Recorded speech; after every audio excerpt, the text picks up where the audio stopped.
আম ক্ষীর। তাতে আমাদের লাগছে হাফ লিটার দুধ, 2 চামচ চিনি, 1 চামচ কর্নফ্লাওয়ার, 2 চামচ কনডেন্স মিল্ক, আমের পাল্প আর কাজু কিশমিশ। এবার আমি আরম্ভ করব। প্রথমে দুধটাকে জাল দিয়ে নিচ্ছি ঘন করে।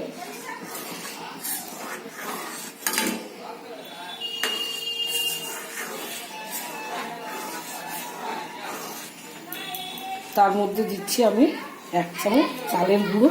আপনারা ইচ্ছা করলে কর্নফ্লাওয়ার দিতে পারেন এবং সেদিকে লক্ষ্য রাখতে হবে যাতে এটা দলা পাকিয়ে না যায়। এটা দিচ্ছি আমি শুধু থিকনেসটা আনার জন্য। এটা ধীরে ধীরে জাল দিতে হবে থিকনেসটা আনার জন্য, যতক্ষণ না এটা একটু ঘন হয়। 5 মিনিটের মতো আমি এটাকে নেড়ে যাব।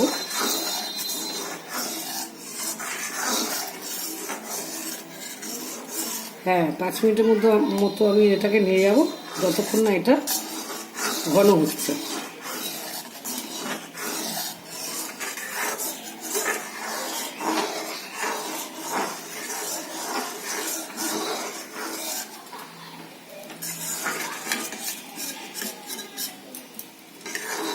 আপনারা দেখতে পাচ্ছেন এর মধ্যে একটা ফুটন্ত ভাব এসে গেছে।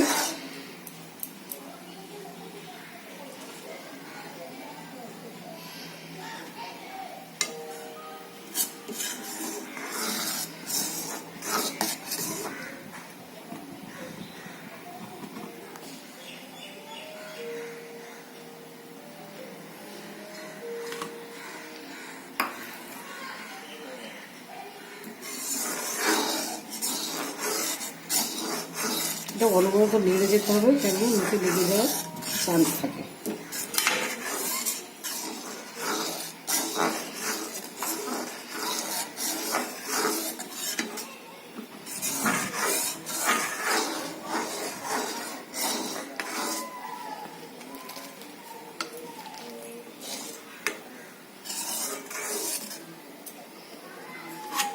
এর মধ্যে আমি 2-4টে কাজু ভেঙে আগে দিয়ে দিচ্ছি, বাকিটা আমি পরে গার্নিশিংয়ের জন্য কাটলাম।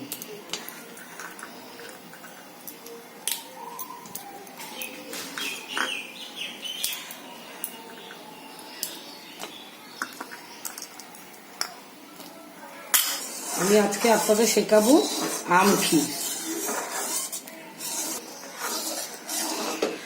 এবার আমি চিনিটা দিয়ে দিলাম। চিনি দিয়ে দিলাম।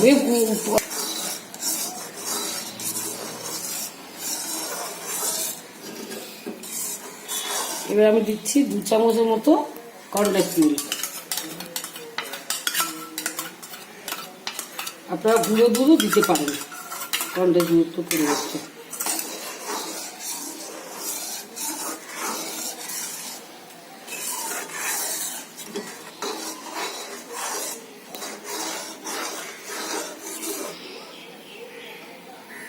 ঠান্ডাটা বেশি ছিল,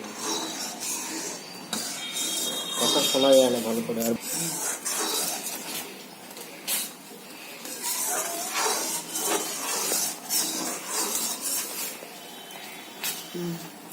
ঘন হয়ে এসছে। আর একটু জাল দিয়ে তারপরে আমের পাল্পটা, এই যে আমের পাল্পটা দেখতে পাচ্ছেন, এই আমের পাল্পটা মেশাবো।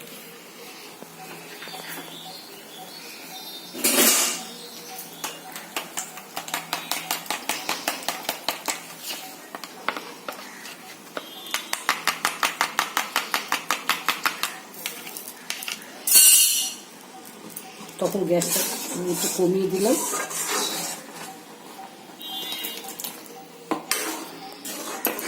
এবার গ্যাসটাকে আমি একদম বন্ধ করে দিলাম, যদি কেটে যায়।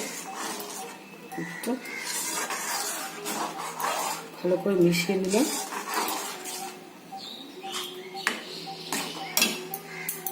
একটা পাত্রের মধ্যে ঢালছি, ঠান্ডা করা। আমের পাল্পটা দেওয়ার পরে আমি গ্যাসটাকে বন্ধ করে দিয়েছি।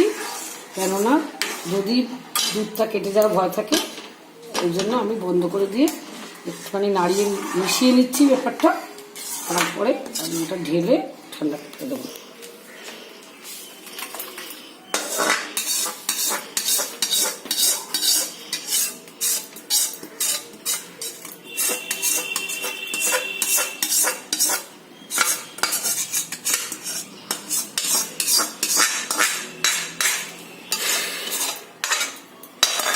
সরিয়ে দিই তো।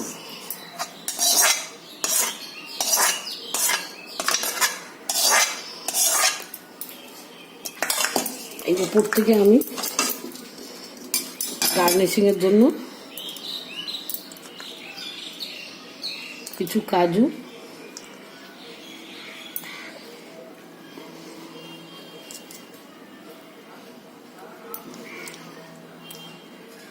এইটু কিছু কিশমিশ অ্যাড করে দিলাম। হয়ে গেল আমার আম ক্ষীর। আপনারা এটা ট্রাই করে দেখতে পারেন, আশা করি খুব ভালো লাগবে আপনাদের।